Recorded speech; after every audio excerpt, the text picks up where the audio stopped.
जय हिंद दोस्तों। दोस्तों आज हम डिस्कस करेंगे राज्य के कार्य संबंधी सिद्धांत कि राज्य कैसा राज्य होता है जो किस तरह का कार्य करता है। व्यक्तिवादी राज्य रहेगा तो कैसा कार्य करेगा, उदारवादी राज्य रहेगा तो कैसा कार्य करेगा, समाजवादी राज्य रहेगा तो कैसा कार्य करेगा। ये राज्य के पहचानने के नियम हम आपको समझा रहे हैं और ये बहुत ही इम्पोर्टेंट भी है। आप हर टॉपिक पे जितना भी मैं करा रहा हूँ, ये निश्चित रूप से मैं बता रहा हूँ कि हर एक इसमें लाइन बाय लाइन में आपके क्वेश्चन का आंसर मिलेगा। पीजीटी टीजीटी के लिए दोनों लिहाज से बहुत इंपॉर्टेंट है और यूजीसी नेट के जो लोग देना चाह रहे हैं उनके लिए भी काफी इंपॉर्टेंट है। राज्य के कार्य संबंधी सिद्धांत, जैसे राज्य के कार्य संबंधी कुछ सिद्धांत कैसे आप पहचानेंगे कि ये राज्य कैसा है। व्यक्तिवादी राज्य का सिद्धांत। व्यक्तिवाद क्या है, पहले व्यक्तिवाद के बारे में जानिए। व्यक्ति और उसकी स्वतंत्रता को महत्व देने वाली विचारधारा है। व्यक्तिवाद क्या है? व्यक्ति को उसकी स्वतंत्रता को महत्व देने वाली विचारधारा है। व्यक्ति की योग्यता और क्षमता में विश्वास करती है, इसलिए इसका यह नारा है, व्यक्तिवाद को अकेला छोड़ दो। व्यक्तिवाद यह कहता है कि व्यक्ति को अकेला छोड़ दो, व्यक्ति को अपना विकास कर लेगा। व्यक्ति इतना सक्षम है कि अपना विकास कर लेगा। तो इसमें इसका व्यक्तिवाद का यह नारा है, व्यक्तिवाद का यह नारा है कि व्यक्तिवाद को अकेला छोड़ दो, व्यक्ति अपना विकास स्वयं कर लेगा। ठीक है। राज्य कानूनों का बोझ व्यक्ति पर डाल देता है और उसकी स्वतंत्रता छीन लेता है। व्यक्तिवाद कहता है कि राज्य बनता जब है तो अपना कानून बनाता है, कानूनों का बोझ डाल देता है, कानूनों का बोझ डाल करके हमारी स्वतंत्रता छीन लेता है। कौन कहता है? व्यक्तिवादी कहते हैं। व्यक्तिवादी जो विचारक हैं वो कहते हैं हमारी स्वतंत्रता क्या करता है? छीन लेता है। इसलिए क्योंकि राज्य अकेले अपनी सुरक्षा नहीं कर सकता, क्योंकि राज्य कह रहे हैं, क्योंकि व्यक्ति जो है ये व्यक्ति अकेले अपनी सुरक्षा नहीं कर सकता, इसीलिए राज्य की आवश्यकता पड़ती है। कौन कहता है? व्यक्तिवाद कहता है कि अपनी इसकी आवश्यकता पड़ी रहती है व्यक्ति। हालांकि पहले वीडियो में मैंने भी बताया है कि व्यक्तिवाद के बारे में। व्यक्तिवाद जैसे आज की गवर्नमेंट भी इसी प्रकार की है, इसी प्रकार की गवर्नमेंट भी यही कहती है कि हम व्यक्ति जो लोग भी हैं अपना अपना उद्देश्य पूरा कर लेंगे। हम जानते हैं व्यक्ति क्या, हमारे देश में, हमारे भारत में, हमारा भारत विश्व गुरु है, विश्व गुरु है और हर व्यक्ति अपनी व्यवस्था कर लेगा। अपने नौकर को नौकरी देने की जरूरत नहीं है, हमें नौकरी देने की जरूरत नहीं है।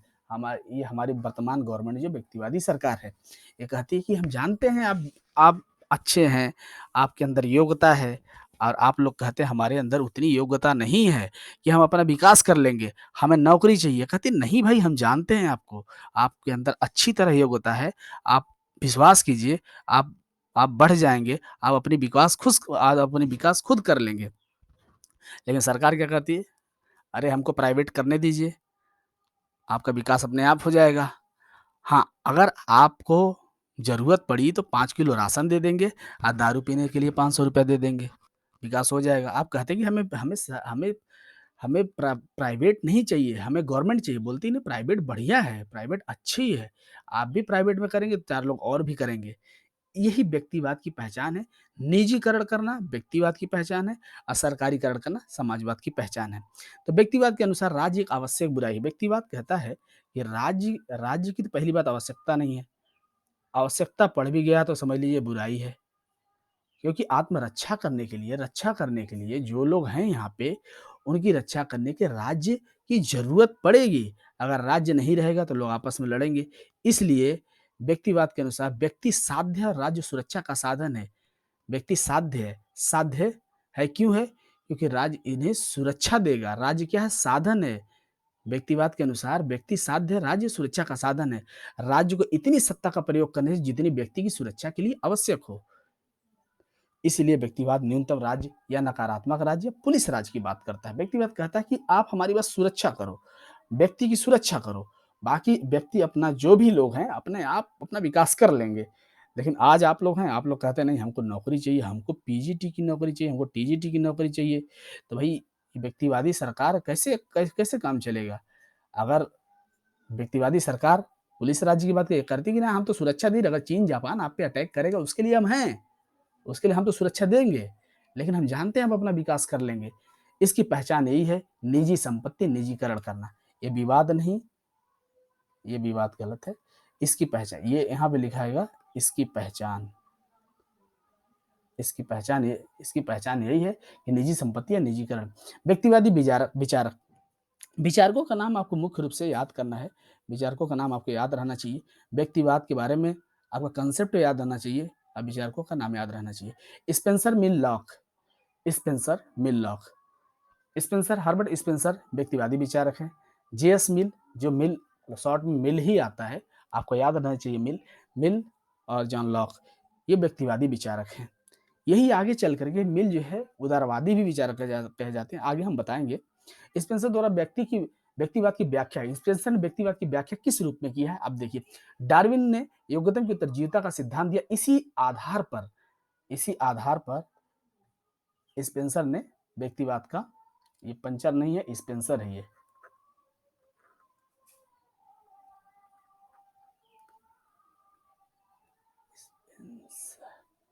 इसी आधार पर स्पेंसर ने व्यक्तिवाद की व्याख्या किया। स्पेंसर अपनी पुस्तक इंडिविजुअल वर्सेस स्टेट, व्यक्ति बनाम राज्य में जोर देकर कहा कि राज्य को अपाहिजों और बड़ों की सहायता नहीं, बूढ़ों की सहायता नहीं करनी चाहिए। अपाहिजों और बूढ़ों की सहायता नहीं करनी चाहिए। किसने कहा? स्पेंसर ने कहा। अपाहिजों और बूढ़ों की सहायता नहीं करनी चाहिए, यह समाज पर बोझ है। कौन कह रहा है? स्पेंसर कहते हैं कि जो भी अपाहिज है, बूढ़े हैं, बच्चे हैं, इनका कोई कल्याणकारी कार्य नहीं करना चाहिए। अगर इनका कल्याणकारी कार्य सरकार करती है तो इसका मतलब है कि राज्य पीछे होगा। ये धरती के बोझ हैं। ये व्यक्तिवादी है, हर्बर्ट स्पेंसर कहते हैं। इसीलिए हर्बर्ट स्पेंसर को उग्र व्यक्तिवादी कहा जाता है। योग्यतम लोग ही समाज को प्रगति के रास्ते पर ले जा सकते हैं। हर्बर्ट स्पेंसर कहते हैं योग्यतम लोग ही समाज को प्रगति पर ले जा सकते हैं। इसलिए राज्य को सुरक्षा तक सीमित रहना चाहिए, कल्याणकारी कार्य नहीं करना चाहिए। ऐसा नहीं उन्हें वृद्धा पेंशन दे दें, स्वास्थ्य की सुविधाएं दे दें, ये काम जो है कल्याणकारी कार्य नहीं करना चाहिए। कल्याणकारी कार्य करने के लिए राज्य नहीं है। कल्याणकारी अगर राज्य करता है तो इसका मतलब यह है कि राज्य अपने पैर पे कुल्हाड़ी मारता है। तो कल्याणकारी राज्य से बचाते हैं। हर्बर्ट स्पेंसर कहते हैं कि अगर ऐसा करता है राज्य, तो राज्य अपने ऊपर खुद कुल्हाड़ी मारेगा, राज्य अपना विकास नहीं कर पाएगा। बूढ़े बच्चों को छोड़ दे, ये लोग धरती के बोझ हैं। ये समझ लीजिए, व्यक्तिवाद का सीधा सीधा पहचान है निजीकरण करना, निजी संपत्ति को ध्यान में रखना। और व्यक्तिवाद क्या कहता है?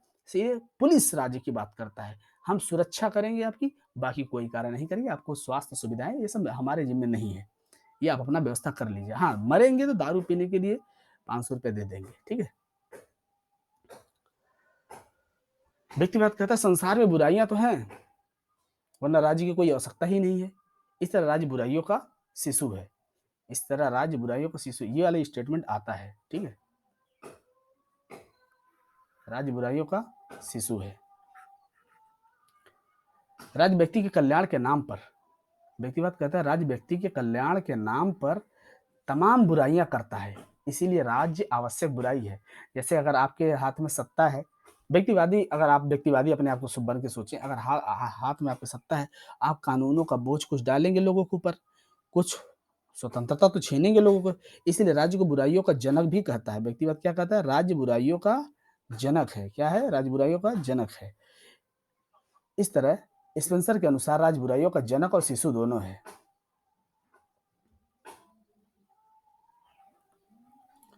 इस तरह स्पेंसर के अनुसार आज बुराइयों का जनक और शिशु दोनों है। स्पेंसर राज्य को एक ज्वाइंट कंपनी मानते हैं। क्या मानते हैं? ये क्वेश्चन में आएगा, कौन राज्य को ज्वाइंट कंपनी मानता है? तो स्पेंसर ही ऐसे हैं जो राज्य को ज्वाइंट कंपनी मानते हैं, ठीक है। इस प्रकार स्पेंसर के अनुसार राज्य बुराइयों का जनक और शिशु दोनों है। स्पेंसर राज्य को एक ज्वाइंट कंपनी मानते हैं। स्पेंसर के इन्हीं विचारों के कारण उग्र व्यक्तिवादी इन्हें कहा जाता है। व्यक्तिवादी राज्य के कार्य आंतरिक और बाह्य सुरक्षा स्थापित करना। बस ये कह रहे चीन जापान जो भी अटैक करेगा हम उसके लिए हैं। व्यक्तिवादी राज्य के कार्य यही होते हैं।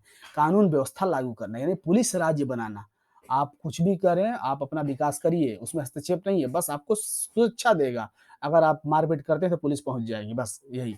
बाकी अपना आप बिजनेस पानी कुछ भी कर लीजिए। संविदा को लागू करना, जैसे कोई भी समझौता अगर कहीं से करती है सरकार तो उसे लागू करती है, ठीक है। यही है व्यक्तिवाद की पहचान।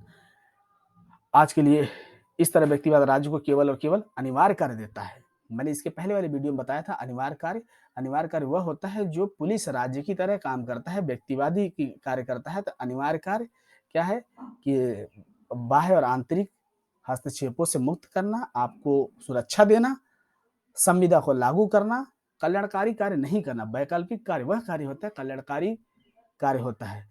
तो वैकल्पिक या कल्याणकारी कार्यों का व्यक्तिवाद क्या करता है? विरोध करता है। ठीक है? आज के लिए यहीं तक। धन्यवाद। इसके बाद अगली वीडियो में आपको अगले सिद्धांत के बारे में बताते हैं।